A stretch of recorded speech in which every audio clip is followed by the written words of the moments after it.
بسم اللہ الرحمن الرحیم۔ السلام علیکم۔ دیکھتی آنکھوں سنتے کانوں کو عین الیقین چینل پہ خوش آمدید۔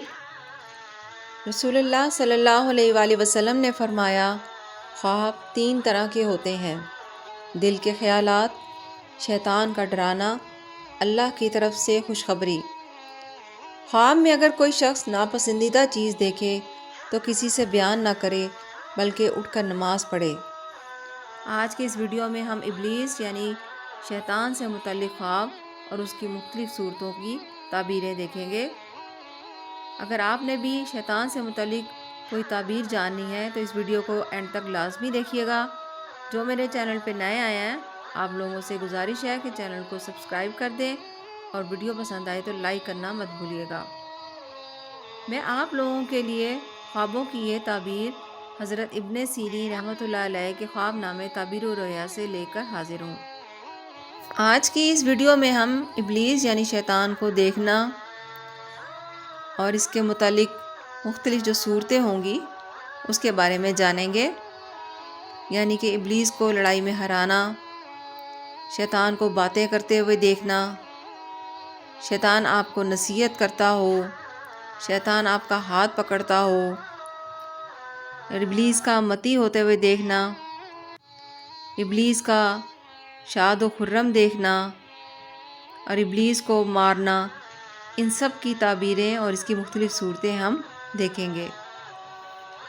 حضرت دانیال علیہ السلام نے فرمایا، خواب میں ابلیس کا دیکھنا دشمنی، بددینی، جھوٹ، فریب، بے شرمی، نیکی سے نا امیدی اور لوگوں کو بدی سکھانے اور شر و فساد پھیلانے کی دلیل ہے۔ اگر کوئی خواب میں دیکھے کہ ابلیس کو لڑائی اور جنگ میں مغلوب کر لیا ہے تو دلیل ہے کہ اس کا میلان صلاح اور خیر کی طرف ہے۔ اور اگر کوئی خواب دیکھنے والا یہ دیکھے کہ ابلیس اس پر غالب آ گیا ہے تو دلیل ہے کہ شر اور فساد کی راہ کی طرف مائل ہوگا۔ اسی طرح اگر کوئی شخص خواب میں دیکھے کہ شیطان اس سے باتیں کرتا ہے تو یہ دلیل ہے کہ اس کو راستے سے پھیرے گا اور اطاعت سے روکے گا۔ اگر کوئی شخص خواب میں یہ دیکھے کہ ابلیس اس کو نصیحت کرتا ہے اور اس کو بھلی معلوم ہوتی ہے تو دلیل ہے کہ اس کے مال اور جسم کو نقصان پہنچے گا۔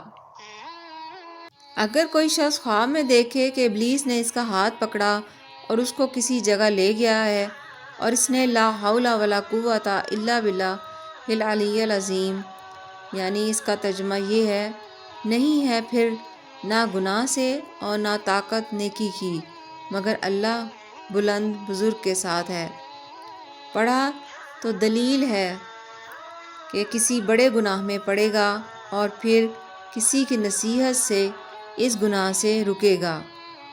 اور اگر دیکھے کہ ابلیس کی گردن میں طوق ڈال دیا گیا ہے تو دلیل ہے کہ اہل دین و صلاح کو خوشی پہنچے گی۔ اگر کوئی شخص دیکھے کہ ابلیس ضعیف اور عاجز ہے تو دلیل ہے کہ مصلح عالموں اور نیک لوگوں کو طاقت ہوگی۔ اسی طرح حضرت کرمانی رحمۃ اللہ علیہ نے فرمایا، اگر کوئی شخص خواب میں دیکھے کہ ابلیس کا متی ہو گیا ہے تو دلیل ہے کہ خواہش نفسانی میں مبتلا ہوگا، اور اگر دیکھے کہ ابلیس نے اس کو کچھ دیا ہے تو اگر وہ اچھی چیز ہے تو مال حرام پائے گا، اور اگر وہ بری چیز ہے تو دلیل ہے کہ اس کے دین میں فساد ہوگا۔ اسی طرح اگر کوئی شخص خواب میں دیکھے کہ ابلیس شاد و خرم ہے تو دلیل ہے کہ لوگوں کے کام میں قوی فساد ہوگا۔ اور اگر کوئی شخص خواب میں دیکھے کہ ابلیس کو تلوار مار کر ہلاک کرنا چاہتا ہے اور وہ بھاگ گیا ہے تو دلیل ہے کہ اس کو ایک ملک ملے گا اور وہ عدل و انصاف کرے گا۔ اسی طرح اگر کوئی شخص خواب میں دیکھے کہ ابلیس کو مارا ہے تو دلیل ہے کہ اپنے نفس کو مغلوب کرے گا اور نیک راستے پر چلے گا۔ انشاءاللہ ایک نئی ویڈیو کے ساتھ بشرط صحت و زندگی آپ کی خدمت میں پھر دوبارہ حاضر ہوں گی۔ تب تک کے لیے اللہ حافظ، جزاک اللہ۔